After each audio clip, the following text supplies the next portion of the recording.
광야에서 이제 약 40년간 방황한 이스라엘이 오늘 본문 직전에서야 다시 진격을 시작했는데요.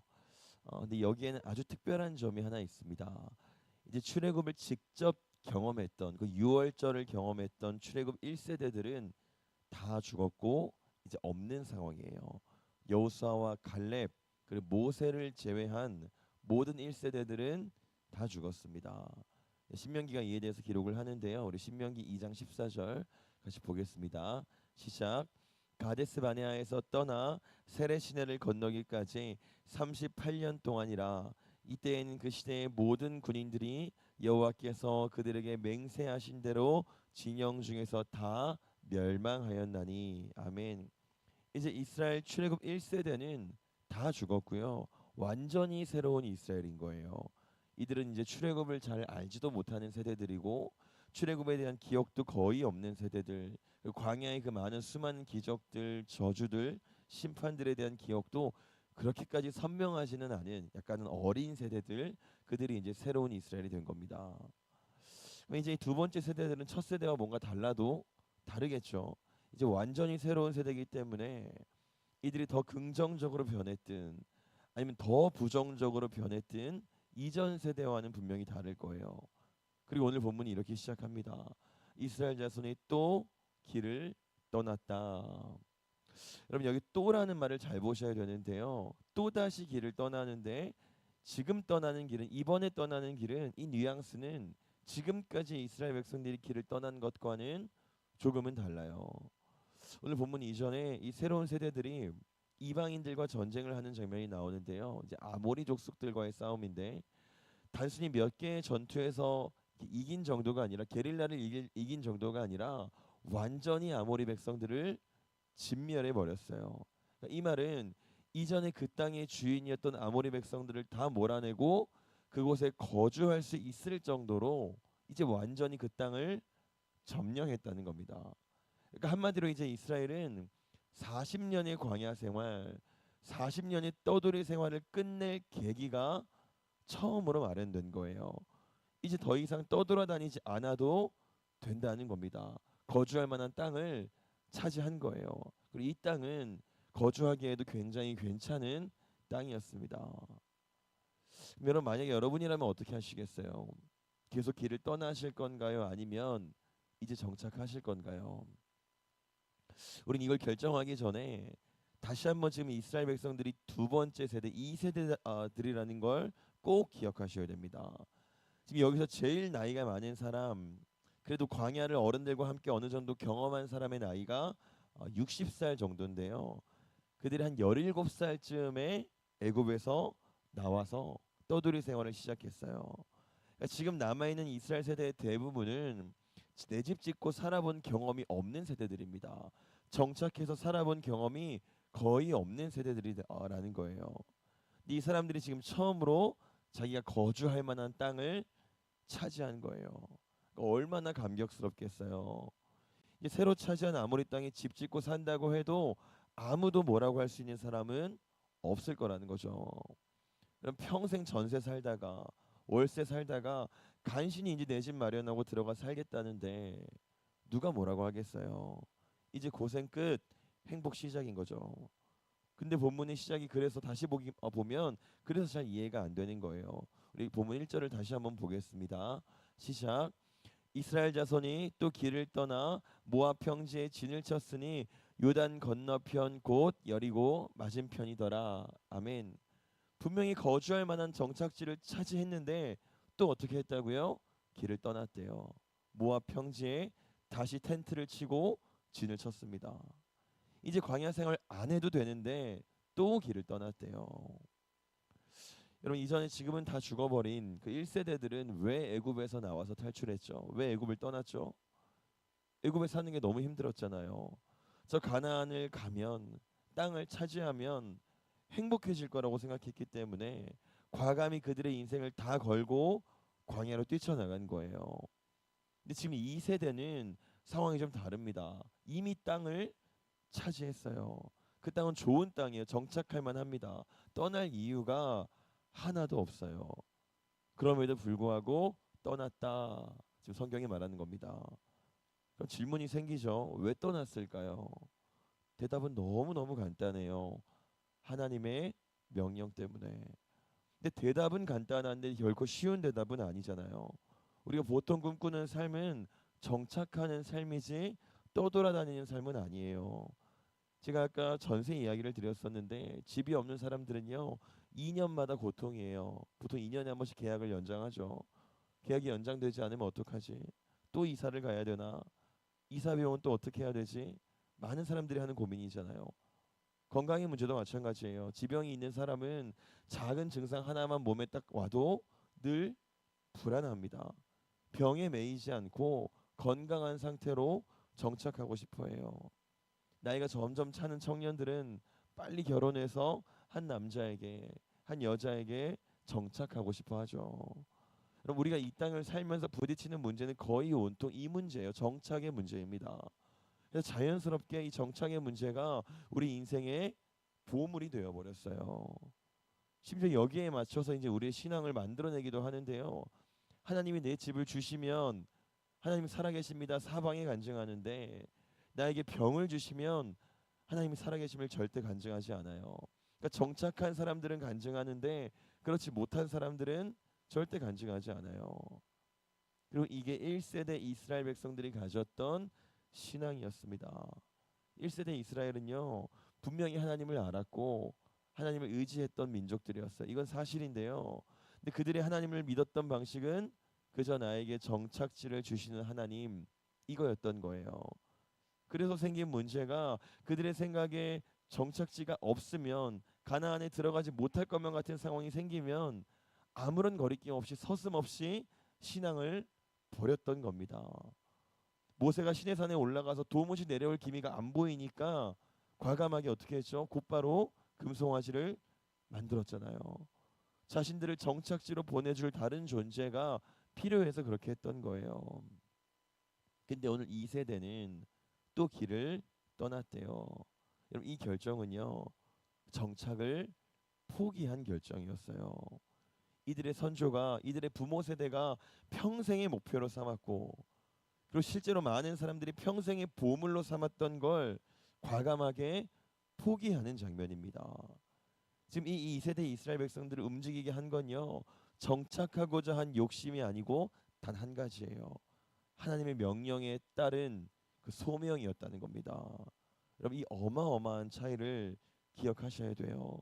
소명이 있는 사람, 소명을 따라 살아가는 사람, 부르심을 받은 대로 살아가는 사람은 그러니까 완전히 다른 모양의 인생을 살게 되는 거예요.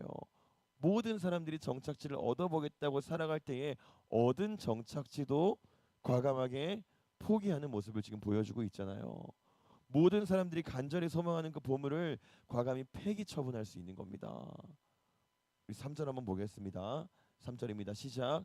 모압이 심히 두려워하였으니 이스라엘 백성이 많음으로 말미암아 모압이 이스라엘 자손 때문에 번민하더라. 아멘.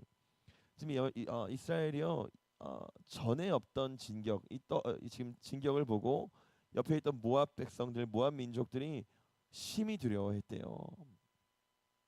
여러분 이스라엘의 출애굽 여정을 한번 쭉 보시면 아실 텐데요. 지금 우리가 본 이 구절이랑 엇비슷하기라도 한 구절을 아마 보신 적이 한 번도 없을 거예요. 이스라엘 백성들을 보고요 다른 민족이 두려워했다. 이 기록은요 굉장히 어색하고 유례 없는 기록입니다. 지금까지 이스라엘 백성들이 출애굽을 하고 나서 꽤 많은 이방 민족들을 만났거든요. 출애굽하자마자 아말렉 민족을 만나서 전투를 하기도 했고요. 가나안 땅을 정탐하면서 가나안 민족들을 만나기도 했고 또 길을 좀 열어달라고 부탁하기 위해서 에돔 민족을 만났던 적도 있어요. 근데 단 한 번도 그들이 이스라엘 백성들을 두려워했다라는 기록은 성경에 찾아볼 수가 없습니다. 오히려 이스라엘이 두려워한 적은 있어도 그 반대는 단 한 번도 없어요. 그러니까 지금 출애굽을 하고 나서 40년이 지난 다음에 처음으로 누군가에게 지금 이스라엘이 두려움이 되는 존재가 됐다는 거예요. 위협적인 존재가 된 거예요. 여러분 이건요 기적인 겁니다. 어떻게 이런 기적이 만들어졌다고요? 이들의 소명이 그렇게 만들었어요. 단순히 정착지를 찾아 헤매는 삶이 아니라 하나님의 명령을 따라 부르신 받은 대로 살았더니 두려운 존재가 됐고 위협적인 존재가 된 거예요. 여러분 근데 한번 생각해 보세요. 정말로 솔직하게 이스라엘 백성들이 두려운 민족은 아니잖아요. 40년 동안 정착지도 하나 없이 그저 광야를 유리하는 떠돌아다니는 그 어떤 민족보다 하찮은 민족이에요. 근데 모압이 지금 이들을 두려워한다고 지금 성경이 말하는 겁니다. 이건 기적인 거예요. 제가 처음에 이스라엘이 이제 아모리의 땅을 점령했기 때문에 충분히 정착할 만하다고 말씀드렸죠. 근데 사실 이 사건은요, 모압에게는 옆에 있던 모압 민족에게는 굉장히 충격적인 사건이었습니다. 지금 이스라엘이 점령한 아모리 민족이 모압보다 압도적으로 강한 민족이었거든요. 그러니까 모압 입장에서는 땅 한 칸 없이 유리하는 허접한 민족인 줄 알았는데 알고 봤더니 자기들이 늘 벌벌 떨었던 아모리 민족을 진멸시켜 버린 민족이 돼버린 거예요. 그럼 모압이 애초에 이스라엘을 몰랐겠어요? 그들이 이스라엘 백성들에 대해서 하는 말을 성경 곳곳에서 보면 절대 모르지 않았습니다. 다만 신경도 안 썼을 거예요. 바위에서 물이 터지고 만나가 하늘에서 떨어지고 메추라기가 떨어진다는 소문은 들었는데 그래봤자 정착지 하나 없이 떠돌아다니는 민족들이었기 때문에 이스라엘은 모압에게 있어서 전혀 위협적인 존재가 아니었습니다. 근데 이제 그들의 실체를 본 거예요. 자기들이 꼼짝도 못했던 옆나라 강대국 아모리를 진멸시키는 모습을 목도한 겁니다. 여러분 보세요. 모압이 이스라엘을 보고 지금 떨었던 시점은 두려워했던 시점은 성경은 이렇게 말해요. 그들이 아모리인에게 행한 일을 보고 나서 두려워 떨었다라고 말합니다. 그러니까 이스라엘이 아모리인들에게 승리한 시점에 그 시점에 두려움을 느낀 거예요. 여러분 이거 잘 보셔야 됩니다. 이스라엘은요 과거에도 하나님의 백성으로 광야에서 여러 가지 기적을 체험했고 보여주던 민족이잖아요. 근데 모압을 떨게 했던 시점은 모압을 두려워하게 했던 시점은 이스라엘이 승리하던 바로 그 시점이었다는 겁니다. 여러분 보세요. 세상이 우리를 도무지 두려워하지 않죠. 이유가 뭘까요? 우리가 이기는 광경을 그들이 본 적이 없어서 그래요. 돈에 이기고 병에 이기고 세상에 이기는 모습을 그들에게 우리가 보여준 적이 한 번도 없어요. 그들이 돈에 끌려다니고 살아가고 있는데 우리도 똑같이 그렇게 살고 있거든요. 부르심을 받았는데 부르심은 다 잊어버리고 그냥 광야에서 떠도는 그리스도인을 세상 사람들은요 신경도 쓰지 않습니다. 우리가 아무리 놀라운 기적을 경험해도 방언을 하고 기적을 체험하고 눈물 콧물 다 쏟으면서 하나님을 찬양하고 기도해도 정작 이기는 모습을 세상에 보여주지 못하면 승리하는 모습을 보여주지 못하면 그들은 우리를 여전히 하찮게 본다는 거예요. 여러분 이제 모압의 해결책을 찾아야 되니까 이스라엘 백성들이 위협적이고 두려워서 해결책을 찾아야 되니까 발람이라는 사람을 찾아갑니다. 근데 좀 특이한 게 지금 이제 전쟁이 임박했으니까 일반적으로 군사적인 작전을 짜야 되잖아요. 근데 아마 일반적인 방법으로는 이기지 못할 거라고 생각을 했던 것 같아요. 그래서 생각해낸 방법이 유명한 무당이었던 발람을 찾아가서 의뢰하는 겁니다. 근데 이때 모압 왕이 이스라엘에 대한 이를 의뢰하면서 이스라엘의 정체성에 대해서 발람에게 이야기하는데요. 이분이 참 재밌습니다. 우리 5절 같이 한번 보겠습니다. 시작. 그가 사신을 부올의 아들 발람의 고향인 강가 부돌에 보내어 발람을 부르게 하여 이르되 보라 한 민족이 애굽에서 나왔는데 그들이 지면에 덮여서 우리 맞은편에 거주하였고 아멘. 여러분 지금 이스라엘이 애굽에서 나온 지 몇 년 정도 됐다 그랬죠? 40년 거의 40년 됐습니다. 그럼 이제 애굽에서 나왔다는 꼬리표는 좀 없어질 만도 하잖아요. 근데 여전히 지금 모압 왕이 발람에게 의뢰를 하면서 이스라엘에 대해 설명을 하는데 뭐라고 설명하냐면 이들이 애굽에서 나온 민족들이다라고 설명을 하고 있어요. 이건 당시 애굽이란 나라는요. 지금으로 따지면 미국이랑 비교하시면 좀 비슷할 것 같아요. 사실 미국과도 비교가 안 될 정도로 대적할 만한 국가가 없을 정도로 막강한 국가였습니다. 다른 국가들을 애굽에 비춰보면 국가라고 하기도 민망할 정도로 애굽은 독보적인 나라였어요. 근데 모압 왕이 여전히 이스라엘을 뭐라고 지금 소개하냐면 애굽에서 나온 민족이라고 설명을 합니다. 40년 전의 사건을 여전히 언급하면서 그렇게 지금 설명하고 있는 거예요. 왜 그렇게 말했을까요? 이건 그의 두려움이 굉장히 잘 보이는 대목인 거예요. 이 작은 나라가 대제국 애굽을 굴복시키고 나왔다는 걸 지금 언급하는 겁니다. 이제 이스라엘은요, 광야에서 40년을 살았기 때문에 충분히 광야의 민족이라는 새로운 꼬리표를 달아줄 만도 한데, 40년 전의 일을 언급하면서 여전히 이스라엘을 애굽에서 나온 민족이라고 지금 모압 왕이 칭하고 있는 겁니다. 왜요? 그들이 두려웠기 때문이겠죠. 만약에 지금 여전히 이스라엘 백성들이 힘이 없고 위협적이지 않은 민족이었다면 그냥 광야에 돌아다니는 민족이라고 그렇게 소개했을지도 모르겠어요. 그러나 이제는 이스라엘 백성들이 너무나 두려운 존재가 되었기 때문에, 이스라엘이 이기는 모습을, 승리하는 모습을 보여줬기 때문에 이스라엘의 정체성은 여전히 출애굽한 민족, 애굽을 굴복시킨 민족이 될 수 있었다라는 겁니다. 여러분, 교회는요, 우리는요, 믿는 사람은 힘이 있어야 돼요. 그 정체성을 그래야 드러낼 수 있는 겁니다. 우리가 힘이 없고 교회가 힘이 없으면 세상은 그냥 우리를 광야에 떠도는 사람들이라고 그렇게 생각할 거예요. 여러분, 여기서 지금 제가 말씀드린 이 힘을 오해하지 마시기 바랍니다. 우리의 힘은요, 오늘 지금 이스라엘 백성처럼 소명대로, 부르심을 받은 대로 살아갈 때, 그때에 발휘되는 거예요. 소명 때문에 세상 사람들이 그토록 소망하는 정착지를 내려놓을 수 있는 사람이 되었을 때에, 그때에 우리는 세상이 정말로 두려워하고 세상이 도무지 감당할 수 없는 그러한 사람들이 되는 겁니다. 그때에 우리의 정체성은 보잘것없는 광야의 백성이 아니고 가장 강력한 애굽의 권세를 뚫고 나온 출애굽한 백성으로, 그리스도인으로 여러분 확고해짐을 믿으시기 바랍니다. 이제 모압 왕은요, 박수 발람에게 부탁하면서 이런 말을 하는데, 우리 6절 말씀 보겠습니다. 시작. 우리보다 강하니 청하건대 와서 나를 위하여 이 백성을 저주하라.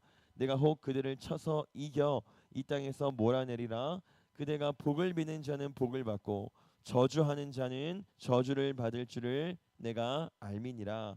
아멘. 여러분, 말씀을 자세히 한번 보세요. 많이 들어본 말씀 아닌가요? 그대가 복을 비는 자는 복을 받고 저주하는 자는 저주를 받을 거다. 지금 모압 왕 발락이 박수 발람에게 부탁하면서 하는 말이에요. 이 말이요, 자세히 보시면 예전에 하나님이 아브라함에게 약속하셨던 말씀이랑 거의 똑같잖아요. 약간 다른데 우리 창세기 말씀 한번 보겠습니다. 시작. 너를 축복하는 자에게는 내가 복을 내리고 너를 저주하는 자에게는 내가 저주하리니 땅의 모든 족속이 너로 말미암아 복을 얻을 것이라 하신지라. 아멘. 보니까 생각이 나시죠? 들어보셨죠? 근데 이제 이러면 지금 두 말이 정면으로 지금 이제 부딪히는 거잖아요. 모압 왕에 의하면 발람이 저주하는 자는 저주를 받아야 되는데, 하나님의 말씀에 의하면 만약에 발람이 이스라엘을 저주하면 어떻게 되는 거죠? 이스라엘이 저주를 받는 게 아니고 모압이 저주를 받는 거예요. 맞죠? 그럼 이 축복의 대결에서 누가 이길까요? 결과는 제가 조금 이따 말씀드리겠습니다. 여러분, 우리가 부르심을 따라 살려고 하면요, 세상은 반드시 도전에 올 거예요. 그리고 그 논리가 굉장히 교묘하게 우리의 삶을 파고들어요. 그대가 복을 비는 자는 복을 받고 저주하는 자는 저주를 받을 것이다. 마치 우리의 축복과 저주의 문제가 발람에게 달린 것처럼 우리를 자꾸 공격해 와요.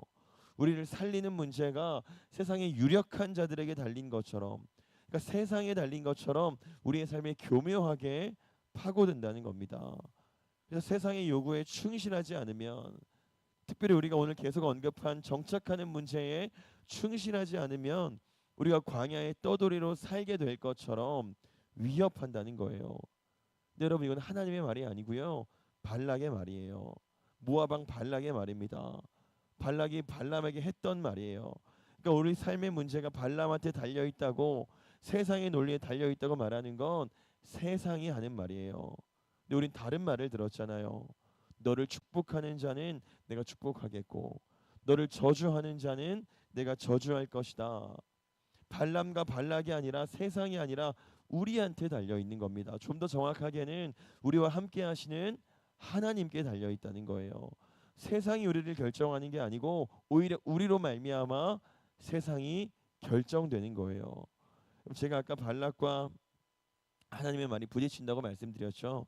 누가 이겼는지 말씀드릴게요. 우리 신명기 23장 3절 같이 보겠습니다. 시작. 암몬 사람과 모압 사람은 여호와의 총회에 들어오지 못하리니 그들에게 속한 자는 10대뿐 아니라 영원히 여호와의 총회에 들어오지 못하리라. 아멘. 지금 모압 왕 발락의 의뢰로 이스라엘 백성들을 저주했는데 지금 오히려 누가 저주를 받았죠? 모압이 저주를 받았어요. 그럼 누가 이긴 거죠? 하나님이 이겼습니다. 여러분, 너 지금 정착 못하면 망할 거야 세상이 말하죠. 아니요, 안 망합니다. 부르심을 폐기하면, 소명을 폐기하면 그때 망하는 거예요. 오늘 우리가 또 길을 떠나시기를 원합니다. 정착하지 마시고 평생에 소명 따라 걷고 경주하시기를 원해요. 그때 우리는 정말로 두려운 존재가 될 거고 위력적인 그리스도인이 될 거예요. 세상이 감당할 수 없는, 감당 불가능한 존재가 될 겁니다. 광야에서 유리하는 자가 아니라 애굽을 뚫고 출애굽한 강력한 하나님의 군사가 될 거라는 거예요. 그때 세상의 색깔로, 세상의 논리로 우리가 물들여져 가는 게 아니고 반대로 그리스도의 색깔로, 복음의 논리로 우리가 세상을 물들여가고 이기게 될 줄 믿습니다. 함께 기도하겠습니다. 하나님,